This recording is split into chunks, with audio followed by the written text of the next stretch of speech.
What's up, everybody? Welcome back to Wildcat MTG. Today we're going to crack open a Modern Horizons 2 draft box, and I've determined that Modern Horizons 2 is like my comfort food of Magic. It is like just that product that I feel like I know what I'm going to get. It's usually really good. It's like visiting your favorite restaurant, and instead of trying something new, you get the same 2 or 3 items on the menu because you kind of know what you're going to get and what to expect from it, and you don't necessarily want to venture out into something new. This is like that. This is my Magic version of that, right? Where I've opened a bunch of it. I know what I'm getting. It's a good, consistent product. Yeah, you're going to get some bad boxes in there, but consistency-wise, you know you're going to get a few things in there. So, anyways, I thought it's been like a minute, so I wanted to reopen, revisit, and we'll kind of talk about where the pricing on this product is currently at. So, with that in mind, let's crack some packs. So as of the filming of this video, Modern Horizons 2 draft boxes, they really haven't moved too much. They're pretty steady. Usually can be found for right now between $200 and $210 for a draft booster box prior to tax. So not a lot of price movement there. Despite all the pricing changes and shifting and a lot of products going down in price, Modern Horizons 2, specifically the draft boxes, set boxes dipped a little bit. They got up to like 260, I think, at one point. But the draft boxes never really dipped below 200. They've been pretty consistent at that. I think they got up maybe to 225 at one point, but for the most part, they've been sitting around 215, 210. So 200 is 200 to 210 is about where I'd expect them to be. And why not? Like, there's you kind of know what you're getting from these, right? Like, fetch lands are in here, obviously. Got some really good mythics. You've got a really insane cycle of elementals, which I hopefully we pull one or more of those today. We're going to start off with a Gaia's Will. The suspend cycle from this set, a foil flame rift. The suspend cycle from this set never really took off. Like, I have a feeling that Wizards was being very cautious with the suspend mechanic and purposely chose to not. I think they made some really conscious choices to be conservative with those. Nothing really busted happening as a result of the suspend cards from the set, and that's okay too. I still think that a couple of them are fun, but again, I felt like they're pretty safe. Wonder why that's a rare. Timeless Dragon, gross. Yeah, all right. Not any big hits there, but consistency wise, I mean, you still have some really top-end hits in this set. I think Ragavan is still holding firm for forever, holding firm at around $70 market value. The Elementals, specifically Solitude and Endurance, are still $40+ cards. So a lot of good things that could come out of this product, and of course, even Subtleties picked it up as another Elemental, and Grief and Fury are no slouches either. All right, a little Bone Shredder. First mythic of the box is actually going to be Serra Emissary. Not a huge hit from a value standpoint, but it's kind of a fun card. I'm not sure. I would imagine that it makes its way in Angel Tribal decks, but I don't think it sees a ton of play outside of that. Oh, that was part of the pack. In case anybody was wondering what the shiny dot was. Not a misprint or anything. And a Goldmire Bridge foil. So first mythic is a Serra Emissary. Has good selection. The product still has good selection of quality rares. I mean, obviously you have the fetch lands in here. And it seems like the fetch lands, if we were curious as to where their bottom is, it feels like we finally hit the bottom there. So I think Scalding Tarn is around $24, $25 right now. Oh, Fire and Ice, man. Yikes. And Zabaz, the Glimmer Wasp. More ineffective rares. Yeah, I think Tarn is sitting around $23. Misty's finally hit around 20. I don't think I've seen it dip below 20, and it's been sitting at 20 for some time now. Arid Mesa's like 15. Marsh Flat's like 13. I saw that dip to like 12, even 11 at one point. So what am I missing? Verdant Catacombs. I think Catacombs is probably around 16. Hey, Prismatic Ending. Nice little uncommon there. Still see some play. Seal of Removal and Dress Down. Not quite a not a bulk rare, but also not the $4 to $5 hit it was at one point. It actually might have even got higher than that. So the fetch lands seemingly have found their bottom. What else? Quality rare standpoint. I mean, Dalthy Voidwalker is still in here. It's like an $8 or $9 card. It sees modern play. It sees a lot of commander play. Good quality rare. Infiltrator. Sudden Edict. Squirrel Mob. Squirrel Map. Ooh, hey, there we go. Well, that's a card. Retro Frame Scalding Tarn. Very, very nice. That's going to be a nice little hit for us. I will absolutely take any and all fetch lands, and particularly the Retro Frames. Not even a little bit upset about that. That's probably 30, my guess. Maybe even a little higher. So good quality on the fetch lands. I kind of mentioned the elementals already. Subtlety was the bottom of the elemental cycle, but even that's like a $12 or $13 mythic now. Esper Sentinel and Urza Saga continue to do their thing. Moderation. And Rise and Shine. Foil rare. Unfortunately, not a very good foil rare. It is Rise and Shine. That was more along the that's more along the bulk type, unfortunately. But if I can get this pack open, that'd be great. You know, Esper Sentinel, $22, $23 card. Urza Saga still up there at like a, I don't know, 35. So seeing a ton of play. Obviously big modern cards, modern staples. Sentinel sees some play outside of that as well. Big commander card. Abiding Grace, Milliken, and Profane Tutor. Cool. Not the hit it was when it once came out, but of course, so much Modern Horizons 2 has been opened, specifically on this channel as well. So much of it has been opened that, you know, I think that there's just a lot of copies in circulation, hence the reason you can find Misty Rainforest at $20 now. Who would have thought? I didn't even think they would dip that low. You know, we all expected them to drop. But seeing Scalding Tarns and Misty Rainforest at $23 and $20 respectively is not a price. Oh, there we go. Well, there we go. Esper Sentinel showing up. That is, again, like a $23 card. Beautiful card. Super good hit. And like I said, just producing value from the rare slot for us, which is always helpful. Yeah, I didn't even think the fetches would dip this low. Seeing even Marsh Flats, and I know that's not the most desired you know, the enemy fetch lands, but Marsh Flats at $12, man. So, you know, Modern Horizons 2, super successful product, very open, a lot of copies in the marketplace as a result. But again, it's kind of like my comfort food. It's another strong rare. Yavimaya Cradle, very good. Like a $9 card right there, beautiful. That is down considerably from where it started, but almost everything is just due to the, again, amount of copies.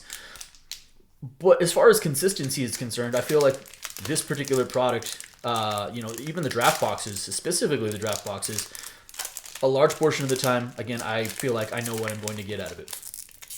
And if I can get this pack open, then I could really find out what I'm going to get out of it. All right, here we go. Skip. Get to the uncommons here. All right, so we've got Blessed Respite, Barbed Spike, Sanctuary Raptor, Yavimaya Elder, and Asmarana Marduka Nikolakar. A cool little rare. Doesn't see the play that it did when it came out. There was a lot of decks that were built around Asmo when he first came out, and those decks really have dried up. You don't really see a ton of food decks anymore. The meta has definitely shifted, but certainly a fun playable card that had that saw some play. Okay, got Thraben Watcher, Sweep the Skies, Gorilla Shaman, and Abrea's Apprentice. Nothing to write home about there. But that was our first column of the box, and in that first column we did hit one fetch, and it was a retro frame, which is beautiful. Hit an Esper Sentinel and a Yavimaya Growth, and we're only at one mythic, so there's a lot of swing and miss from the mythic slot. There are, you know, as good as the product is, there are some mythics in here that are not what you want to see. I don't even want to say their names out loud for fear of summoning them, but there are some really bad mythics in this set as far as value is concerned as well, but obviously a lot of good things can happen for us as well. So Hunting Pack, Nykthos Paragon. That's a more of a bulk rare, but still kind of a fun card. Really consistent product. Really enjoy it. I think it's going to age well. Be very curious to see as we head into 2023 and MH2 heads out of print what some of these prices start to do once it's no longer readily available. Power Depot, Flame Rift, and Urza Saga. I was going to say something earlier and I was afraid to look like a fool, but you know, fortune does not favor the bold for me because I didn't say it out loud, but a lot of the times I have noticed that these travel in packs, that Urza Sagas and Esper Sentinels, a lot of boxes I've opened have, if I open one, I'm going to open the other one, and that is a theme that I am okay with. That's a huge hit for us. So Urza Saga, again, probably like a $35 card. So we've got a $23 Sentinel, a $9 Yavimaya growth, and a $35 Saga out of the rare slot. And that's like the gravy portion of the box, because I would hope or expect to see at least one or two more fetch lands. And, you know, we'll see what the mythic slot delivers. But as far as Dragon's Red Chandler, another quality uncommon. DRC still sees some play. Little Greed. Priest of Fell Rights is our bulk rare, and the Floodhound Gang. All right. So yeah, I mean, if we're gonna get, you know, $90 to $100 in value out of just the rare slot, and we haven't even touched the mythics or the fetch lands, really good opportunity on this box for this box to be a above average and even very good box. All right, Arcbound Chikari. Little Brainstone, retro frame, and Braids, who looks super creative. Oh, Persist. Also a quality rare, only like $1 or $2 at this point, but still a very quality rare. I'll put that down there kind of with the Profane Tutor as like a, you know, tier 2, tier 3 rare. But playability wise, good. And like I said, it has a couple dollars, worth a couple dollars a piece. All right. We're just approaching halfway through the box, so only sitting on one mythic at this point, only sitting on a single fetch land at this point, but we've already hit 2, you could even say 3 of the major rares in this box. Raving Visionary, Sea Drake, and Thought Monitor. Also quality rare as far as affinity, doing affinity type things. Abundant Harvest sketch frame foil. Not a, you know, like I had another $1 or $2. But not a huge monetary hit, but certainly a very playable card. Again, Thought Monitor, Affinity, doing Affinity type things. Man, these packs are weird. There we go. All right. What else is in here? Young Necromancer. Underworld Cookbook to pair with our Asmarano. Retro Frame. Kaleidoscorch. And Enchantress Presence. Again, another $1 or $2. Ooh, and Subtlety. There we go. Second mythic, and we have an elemental, and it is Subtlety. Again, this card is now seeing a lot more play. I think this is right around $12 to $13 about now. It might have come back a little bit, but it was up. It was around $5 or $6, spiked up to, I think, 13, 14. And again, I think it's kind of settled around 12 to 13. So all of the elementals at the mythic slot, there's no wrong answer there. There are some answers that are better than other answers, but there's no bad answer there. There's no bad elemental. You could certainly do a lot worse, so I'm very, very pleased with that. Okay, Companion, Underworld Hermit, Scour the Desert, Vectis Gloves, and Seal of Cleansing, and hey, Academy Manufactor. Also a quality rare. This thing got up to around $7 or $8 at one point. It's since settled back down, but the fact that in a world that is pushing treasure tokens for Magic, if you would create a clue, a food, or a treasure, instead create one of each. Huge in token type decks, very playable card. I think this is right around $4 or so. Not like a, let's do this. We'll throw the tier 2 rares up there. These might only be $1 or $2. They're not going to be the things that pay for your box, but they certainly add some nice supplemental value, playable cards, good cards. Academy Manufacturer certainly fits that build.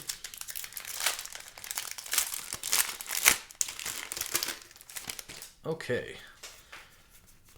Still only at 2 mythics, and still only at 1 retro frame. Fetchland.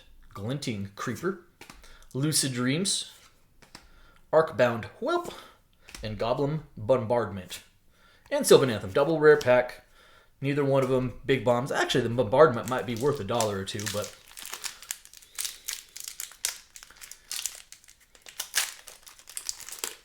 but not a huge hit. All right. Still a lot of possibilities in this box. Junkwinder. Graceful Restoration. Combine Chrysalis. Patchwork Gnomes, and Misty Rainforest. There we go. There we go. So Misty's sitting right around 21, 20, $21 right now. A huge hit, really good fetch land. Always one of the more popular ones, and seeing Misty in Tarn is a good sign. That is a good sight, I should say. So we're at 2 fetch lands now, and we've hit the 2 most monetarily beneficial. And again, cards that just see tons of play. I would expect, just kind of as things go on, unless Wizards turns around and immediately reprints them in another set, which I'm not sure that I fathom them doing, that over time those will start to slowly make their way back up. Javelineer, Mishra's Factory, and Blood Braid Marauder. Nothing to write home about there. 2 packs left in this middle row. Middle row's been pretty kind to us. We did hit a second fetch land. We hit a Subtlety, and we hit what was it, Urza Saga? Yeah, that's a pretty good middle row. Not bad at all. This is why I love Modern Horizons 2. Again, can you open up bad boxes? You absolutely can.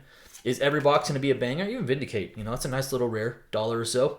And Grief. Woo-hoo-hoo-hoo! Let's go! Grief itself is like a $16 card, and we're now at 3 mythics and 2 of them being elementals. I'm here for all of it. Very, very playable. Obviously sees a ton of play in Modern.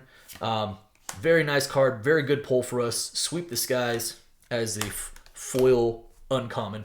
Last pack of the middle row. And again, this is why, if you're wondering, why does this guy open so much Modern Horizons 2? I told you, it's like my comfort food. This is like the thing where I kind of know where I'm getting. I feel like I'm going to get, consistency out of it. And the price pointers are reasonable. Goblin Trap Runner, Ravenous Squirrel, Extruder, and what is this? Ooh, Voidwalker in the retro frame border. That's also a really nice hit. This is, I don't know, say $10 or so would be my guess. Man, Voidwalker, very, very playable rare, and in the retro frame border, big hit for us. That's really, really nice. Let's see here. We'll throw Saga and Sentinel on top, but I think the Voidwalker is probably going to be slightly more expensive than the Cradle. I think the regular Voidwalker is around $7 or $8, so I'm kind of putting the retro frame offhand. I think it's, probably carries a couple more dollars in value. So these packs are just getting shredded. All right, here we go. Coming down, now we're entering getting ready to enter the last column of the box here. So Liquid Metal Torque, Gorilla Shaman, Rise and Shine as our rare, and a foil Viashino Lash Claw behind it. But this box has already been, and I'm going to go ahead and say this is a pretty high-end box for us. Grief and Subtlety as mythics, Tarn and Misty as fetches, and from the rare, we've already hit basically all the big rares that you could hope for. I think we've hit, what is there any of the rares that we've missed that are not fetch lands from a value standpoint? I don't really think so. All right, Mystic Redaction, Altar of the Goyf, Scourge Familiar, and another Dauthi Voidwalker. Okay, double Dauthi, doubling down on Dauthi Voidwalker. A lot of D's in there. Really nice hit for us. Again, that regular Dauthi is probably sitting at around $7, $8 would be my guess. So that's kind of where I put the retro frame at around 10, if memory serves. This box is really high end. I'm not gonna lie. This is probably going to be an above average box to hit on good mythics and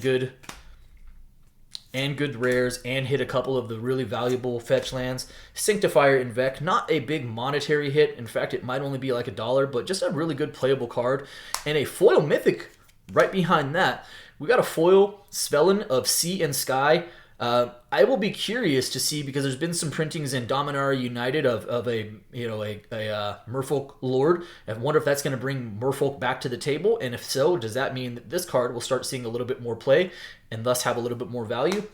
We'll find out, but foil mythic, Svelin of Sea and Sky in the regular frame as well. Not something you see every day, so that's actually a pretty fun pull. Monetary-wise, it's probably not going to be a big hit, but I also don't think that you see those every day as well, so especially in the regular old frame.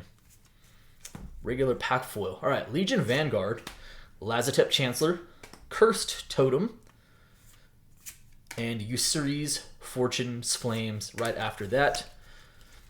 Looks like we've got about 7 or 8 packs here, and then we're going to wrap this thing up.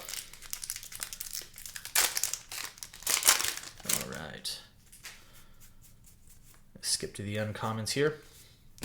We'll Strike It Rich, Glorious Enforcer, Monoskelion, Counterspell, probably $1 or $2 by itself, and the old Shitter Spitter. Limited Bomb, not a lot of value outside of limited though. All right. We've got about 6 packs here, maybe 7, including the one in my hand. What's funny is I hated the pull tabs forever, and now I've started to actually get good at them. So now, like, anytime a product doesn't have a pull tab, I find myself wishing it had. It's kind of odd. All right.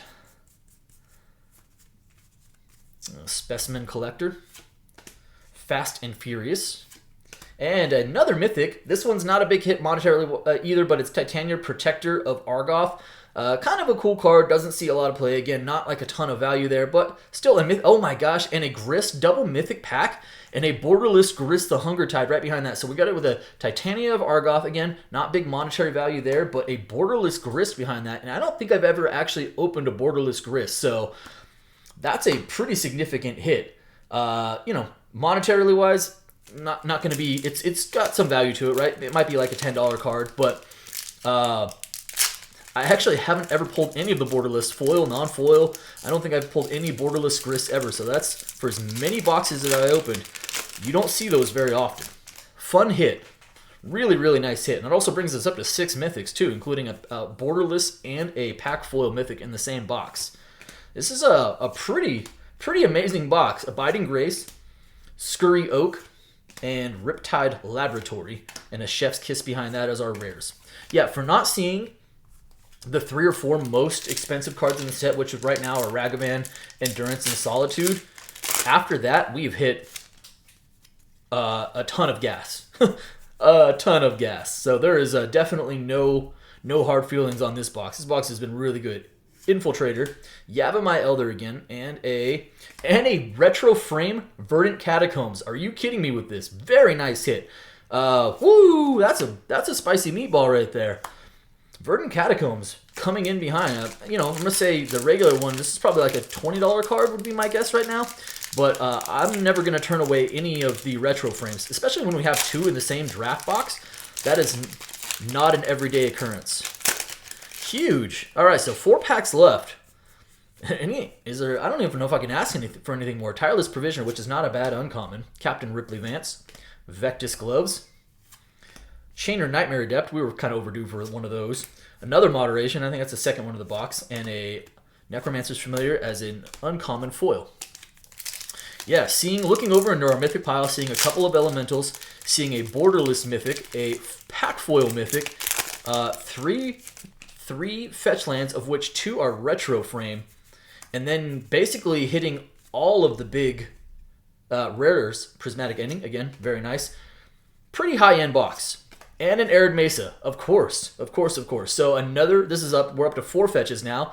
That is a very nice hit for us. That's like $15. Yeah, I have a feeling this box is going to chart out pretty well on value. I have a feeling this box will be in the plus EV column.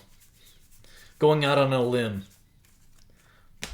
All right, Archfiend of Sorrows, Lucid Dreams, Patriarch's Bidding, and a Nettlecyst, which is, you know, for a double rare pack. Sometimes they're just 2 bad rares. Actually, a couple of decent rares. Last pack of the box. Is there any magic left in this magical box?